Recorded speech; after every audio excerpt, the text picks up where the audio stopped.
Ajibade could not sleep all night. He sat on his bed, holding the gun in his hand. His heart was burning with anger. He kept thinking about everything he read on Tosin's phone. The thought of his wife and daughter being used by Frederick made him mad. He stood up and said to himself, I must end this today. Frederick must die. He picked the gun, wore his shirt, and left the room quietly. Lucy was still sleeping when he stepped out of the house that morning. He walked straight to Frederick's apartment at the back of the compound. He knocked on the door several times but nobody answered. He became suspicious. He pushed the door open and entered the room. The place was empty. The bed was gone. The clothes were gone. Even the curtain was removed. Where is this useless man? Ajibade asked himself. He looked around and realized that Frederick had packed his belongings and run away. The man had escaped before Ajibade could reach him. Ajibade became weak.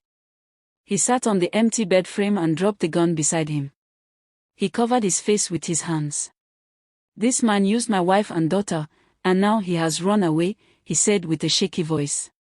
He felt like crying, but anger swallowed his tears. He picked up the gun again and left Frederick's room. If I can't find Frederick, I will deal with the person who brought this shame into my home, he said as he walked back to his flat. Lucy was in the living room when he entered. She was surprised to see him holding a gun. Ajibade, what is the meaning of this? Why are you holding a gun? She asked. He looked at her without answering. Where is Frederick? He asked with a deep voice. Lucy was confused. How should I know? Maybe he went to work, she replied nervously. Ajibade shouted, stop lying to me. I know everything. I saw the messages. You and that man have been sleeping together. Lucy's eyes widened. She started trembling.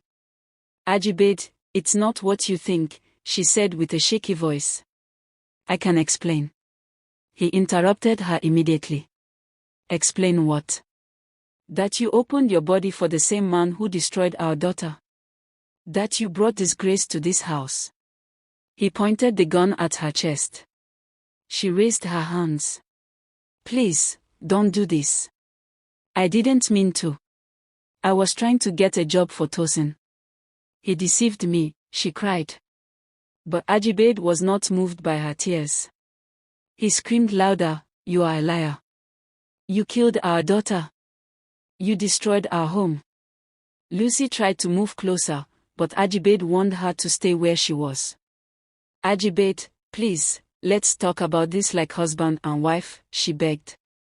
Talk, he shouted. After everything you did. You deserve to die. Before Lucy could say another word, Ajibade pulled the trigger. The gunshot echoed through the house. Lucy fell on the floor, blood flowing from her chest. She struggled to breathe, but within seconds, she was gone. Neighbors rushed out after hearing the gunshot. They started shouting and running toward the landlord's apartment. When they entered, they saw Lucy lying on the floor in a pool of blood. Ajibade was standing there, still holding the gun.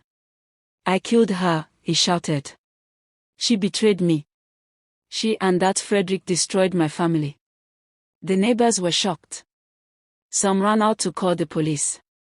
Others stood far away, afraid to go near him. Ajibade dropped the gun and sat beside Lucy's body, crying bitterly. Minutes later, the police arrived. They entered the house and saw the scene. Drop your weapon, one of the officers shouted. Ajibade raised his hands and said calmly, I already dropped it. I have done what I wanted to do. The officers handcuffed him immediately. As they led him outside, neighbors gathered around, whispering and pointing fingers. So it has come to this, one of them said.